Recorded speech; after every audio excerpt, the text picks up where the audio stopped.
তো দেখো কতটা সুন্দর হয়েছে। হ্যালো বন্ধুরা, তো আমি আজকে আবার অন্যদিনের মতো নতুন একটা রেসিপি নিয়ে এসেছি। আজকে রেসিপি হচ্ছে সুজির বোঁদে। তো তোমরা তো অনেকে বেসনের বোঁদে খেয়েছো, সুজির বোঁদে খেয়েছো কিনা বলতে পারবো না। তো আমি আজকে সেই সুজির বোঁদেটা বানাচ্ছি। তোমরা সবাই শেষ পর্যন্ত ভিডিওটা স্কিপ না করে পাশে থেকে দেখার জন্য অনুরোধ দিল। তো চলো শুরু করি। আমি একটা উনানে ফ্রাইং প্যান দিয়ে দিলাম। প্রথমে আমি সুজিটা ভাজা করে নেব। এই বাটির আমি হাফ বাটি সুজি নিয়েছি। তো ফ্রাইং প্যানের মধ্যে দিয়ে দেব, দিয়ে একটু হালকা ভাজা করে নেব, যেন ওর মধ্যে কাঁচা গন্ধ ভাবটা না থাকে। সুজিটা আমি একটু হালকা ভাজা করে নেব, তেল ঘি ছাড়া। সুজিটা ভাজা করা হয়ে গেছে, ওর থেকে কাঁচা গন্ধ ভাবটা চলে গেছে। এবার আমি সুজিটা একটু পাত্রে ঢেলে নেব। এবার আমি ওই বাটির এক বাটি জল দিয়ে দেব।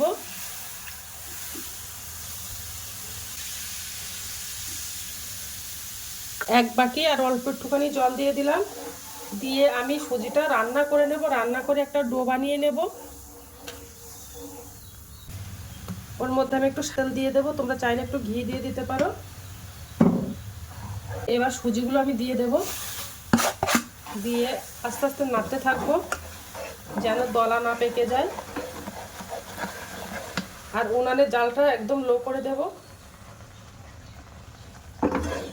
দিয়ে সুজিটা ভালো করে রান্না করে নেব।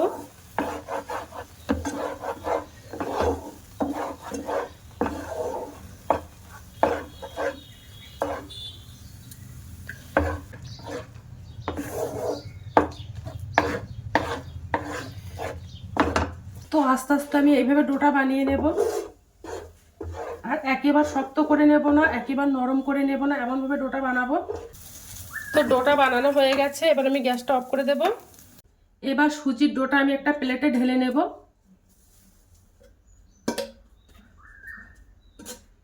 এবার আমি একটু ঠান্ডা করে নেব, তারপরে ডোটা বানাবো। এবার আমি এই সুজির ডোটা 4টে ভাগে ভাগ করে নেব। যেহেতু বোঁদেটা একটু কালারফুল হয়, তো আমি একটু কালারফুল করেই বানাবো। দেখো আমি 4টে ভাগে ভাগ করে নিয়েছি।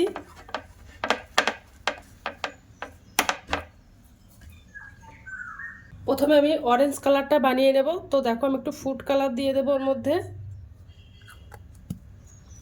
দিয়ে অরেঞ্জ কালার বানিয়ে নেব।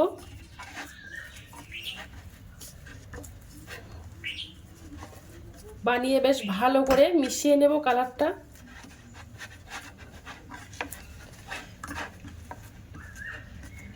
তো দেখো আমি এটা অরেঞ্জ কালার বানিয়ে নিয়েছি।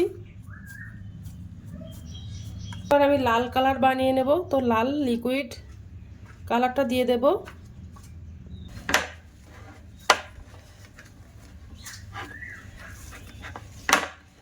দেখো আমি এটা লাল কালার বানিয়ে নিয়েছি। দেখো আমি 4টে কালার বানিয়ে নিয়েছি। এবার আমি বোঁদেগুলো বানিয়ে নেব। তো দেখো আমি একটা নিয়ে নিয়েছি, এই গ্রেটার দিয়েই বানাবো। প্রথমে আমি সাদা কালারটা বানিয়ে নেব, তা নাহলে আগের থেকে না বানালে পরে কালারটা লেগে যেতে পারে, তার জন্য দিয়ে আমি গ্রেটারে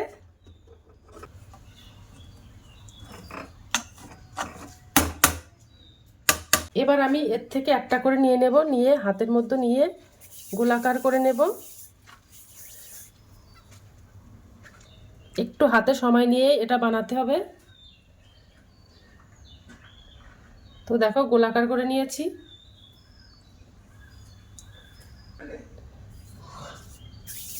তো এইভাবে গোলাকার করে নেব হাত দিয়ে। দেখো কত সুন্দর গোলাকার হয়ে গেছে। তো এইভাবে হাত দিয়ে দিয়ে গোলাকার করে নেব, ঝটপট হয়ে যাবে এটা।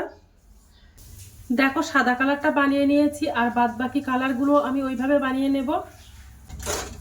এবার আমি হলুদ কালারটা বানিয়ে নেব। তো দেখো বোঁদেগুলো সব বানানো হয়ে গেছে। এবার আমি বোঁদেগুলো সব ভাজা করে নেব। দেখো কতটা সুন্দর লাগছে দেখতে। উনানে আমি একটা কড়াই দিয়ে দিয়েছি। এবার আমি ওর মধ্যে তেল দিয়ে দেব, আর তেলটা ভালো করে গরম করে নেব। তেলটা ভালোভাবে গরম হয়ে গেছে। এবার আমি বোঁদেগুলো দিয়ে দেবো। প্রথমে সাদাটা ভাজা করে নেব।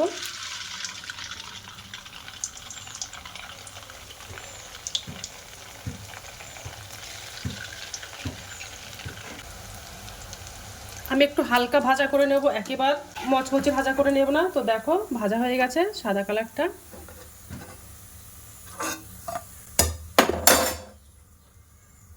এবার হলুদ কালারগুলো দিয়ে দেবো।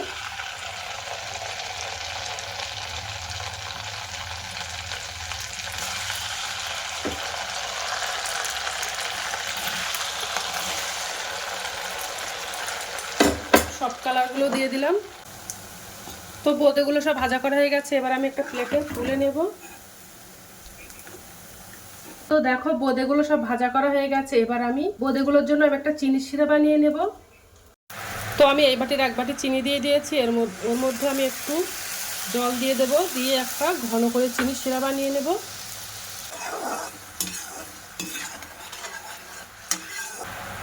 তো দেখো চিনির শিরাটা বানানো হয়ে গেছে, এবার আমি গ্যাসটা অফ করে দেব।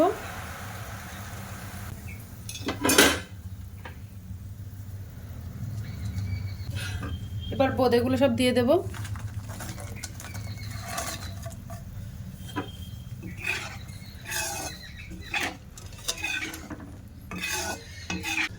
এবার আমি একটু ঢাকনা চাপা দিয়ে রেখে দেবো কিছুক্ষণের জন্য।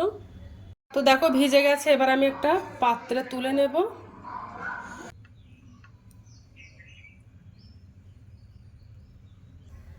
তো আমি একটু বোঁদেটা খেয়ে দেখবো যে কেমন হয়েছে।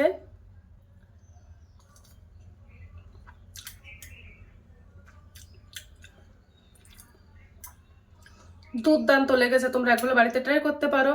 এটা ভালো লেগে থাকলে আমার চ্যানেলে একটা লাইক, কমেন্ট, শেয়ার এবং সাবস্ক্রাইব করে দেবে। তো টাটা, বাই বাই, সবাই ভালো থাকবে, সুস্থ থাকবে।